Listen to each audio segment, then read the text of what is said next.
ಡೈರೆಕ್ಟ್ರು ಕಿಮ್ಸ್ನ ಡೈರೆಕ್ಟ್ರು KTB ಮೀಟಿಂಗಲ್ಲಿ ರಾಜ್ಯದ ಮತ್ತು ಈ ಜಿಲ್ಲೆಯ ಮಂತ್ರಿಗಳು ಆಗಿರತಕ್ಕಂಥ ಶ್ರೀಧರನ್ ಅವರಿಗೆ ವಾಗ್ದಾನವನ್ನು ಕೊಟ್ಟಿದ್ದು, ನಾನು ಇದು ಅತಿ ಶೀಘ್ರದಲ್ಲಿ ಶಿಫ್ಟ್ ಮಾಡ್ತೀವಿ ನಾವು ಅದನ್ನು ಒಂದು ಹೊಸ ಬಿಲ್ಡಿಂಗ್ಗೆ ಅಂತ ಹೇಳಿದರು. ಆ ವಿಚಾರದಲ್ಲಿ ನನಗೆ ಜಿಲ್ಲಾ ಉಸ್ತುವಾರಿ ಸಚಿವರು ಹೇಳಿದರು, ನನಗೆ ನೀವು ಮತ್ತು ರಾಜು ಸೇಠ್ ಲೋಕಲ್ MLA ಅವರು ಹೋಗಿ ನೋಡ್ಕೊಂಡು ನನಗೊಂದು ವರದಿ ಕೊಡ್ತೀವಿ ಅಷ್ಟೇ ಹೇಳಿದ್ರು. ಏನಾಗಿದೆ ವಿಚಾರ ನೋಡ್ಕೊಂಡು ಅದು ನಾನು 3 ತಿಂಗಳಿಂದ ಹೋಗಿರಲಿಲ್ಲ. ನಿನ್ನೆ KTB ಮೀಟಿಂಗ್ ಇದ್ದ ಸಂದರ್ಭದಲ್ಲಿ ಎಲ್ಲಿವರೆಗೂ ಅವರು ಯಾಕಂದರೆ ಅವರು ಆ್ಯಕ್ಷನ್ ಟೇಕನ್ ರಿಪೋರ್ಟನ್ನು ಕೊಟ್ಟಿದ್ದರು, ನಾವು ಕಾರ್ಯಾದೇಶವನ್ನು ಕೊಟ್ಟಿದ್ದೀವಿ, ಶಿಫ್ಟ್ ಮಾಡಲಿಕ್ಕೆ ಆರ್ಡರ್ ಮಾಡಿದ್ದೀವಿ ಅಂತ ಹೇಳಿದ್ದೀವಿ. ಆದೇಶ ಕೊಡೋದು ಪ್ರಶ್ನೆ ಇಲ್ಲ, ನೀವು ಆರ್ಡರ್ ಮಾಡಿ ಏನಾರು ಮಾಡಿ ವಾಸ್ತವವಾಗಿ ರಿಯಾಲಿಟಿ ಚೆಕ್ ಏನಂತ ನೋಡ್ಬೇಕಲ್ಲ. ಕಡತದಲ್ಲಿ ನಾನು ಆದೇಶ ಮಾಡಿಬಿಟ್ಟು ಅಲ್ಲೇ ಇದ್ದರೆ ಮಿಷಿನ್ ಹೆಂಗಾಗ್ತದೆ ಅದು ನೋಡ್ಬೇಕಲ್ಲ. ಮಾಡಿದರೆ ಅಪ್ರಿಷಿಯೇಟ್ ಮಾಡೋಕೆ ಮಾಡಿ, ಇಲ್ಲಾಂದರೆ ಮಾಡಿ ಅಂತ ಹೇಳ್ಬೇಕಲ್ಲ.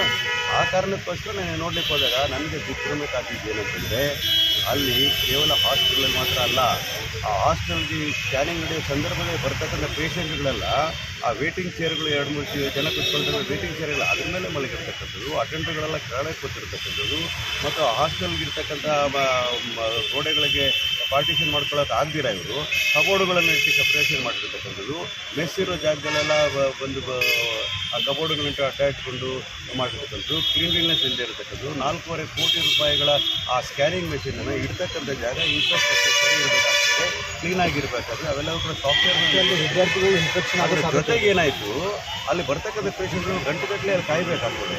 ಅವ್ರು ಕಾದು ಸ್ಕ್ಯಾನಿಂಗ್ ಮಾಡ್ಕೊಳ್ಬೇಕಾದ್ರೆ ಅಲ್ಲೇ ಹುಡುಗರು ಓಡಾಡ್ತಾ ಇರ್ತಾರೆ.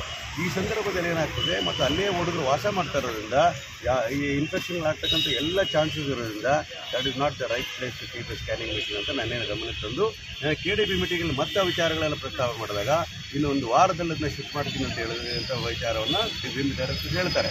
ಅದಕ್ಕೆ ಉಸ್ತುವಾರಿ ಸಚಿವರು ಹೇಳ್ತಾರೆ, ನೀವು ಸೂಪರ್ ಸ್ಪೆಷಾಲಿಟಿ ಬಿಲ್ಡಿಂಗ್ ಅಂತ ಏನು ರೆಡಿ ಆಗಿದೆಯೋ ಅದು ಉದ್ಘಾಟನೆ ಆಗೋದು ಯಾವಾಗ ಬೇಕಾದ್ರೂ ಆಗಲಿ, ಆದರೆ ಆ ಬಿಲ್ಡಿಂಗ್ ಹೊಸದಿರೋದ್ರಿಂದ ನೀವು ಕೂಡಲೇ ಅಲ್ಲಿ ಶಿಫ್ಟ್ ಮಾಡಬೇಕು ಅಂತ ಆದೇಶವನ್ನು ಕೊಟ್ಟಿದ್ದಾರೆ. 7 ದಿನಗಳಲ್ಲಿ ಮಾಡ್ತೀನಿ ಅಂತಕ್ಕಂಥ ಆಶ್ವಾಸನೆಯನ್ನು ನಾನು ಡೈರೆಕ್ಟರ್ ಕೊಟ್ಟಿದ್ದಾರೆ. ನೀವು ಬರುವಾಗೂ ಕೂಡ ಬೆಳಗ್ಗೆ ನಾನು ಹತ್ರ ಮಾತಾಡಿದಾಗ ಖಂಡಿತವಾಗಿ ನಿಮ್ಮ ಸಲಹೆ ನಾನು ಸೀರಿಯಸ್ ತಗೊಂಡಿದ್ವಿ, ನಾವು already in the process of doing, ನಾವು ಅದಕ್ಕೇನು ಬೇಕಾಗಿಲ್ಲ ವೈರಿಂಗ್ ಎಲ್ಲ ಮಾಡ್ತಾ ಇದ್ದೀವಿ ಅಂತ ಹೇಳಿದ್ದಾರೆ. ನನ್ನ ಅಭಿಲಾಷೆ ಇಷ್ಟ ಇರತಕ್ಕಂಥದ್ದು, ಯಾವುದೇ ವಿದ್ಯಾರ್ಥಿಗೆ ಈ ಸ್ಕ್ಯಾನಿಂಗ್ ಮಿಷಿನಿಂದ ಇನ್ಫೆಕ್ಷನ್ಗಳು ಆಗಬಾರ್ದು. ಯಾಕಂದರೆ ಬಂದಿರತಕ್ಕಂಥದ್ದು ಅದು ಕೂಡ ಅಲ್ಲಿ ಹಾಸ್ಟೆಲ್ ಇರ್ತಕ್ಕಂಥವ್ರು CETಯಿಂದ ಬಂದಿರತಕ್ಕಂಥ, ಸೋಷಿಯಲ್ ವರ್ಗ ಬಂದಿರತಕ್ಕ SC ಬ್ಯಾಕ್ವರ್ಡ್ ಹುಡುಗರು ಕೂಡ ಹೆಚ್ಚು ಜನ ಇರತಕ್ಕಂಥದ್ದು ನನ್ನ ಗಮನಕ್ಕೆ ಬಂದಿದೆ.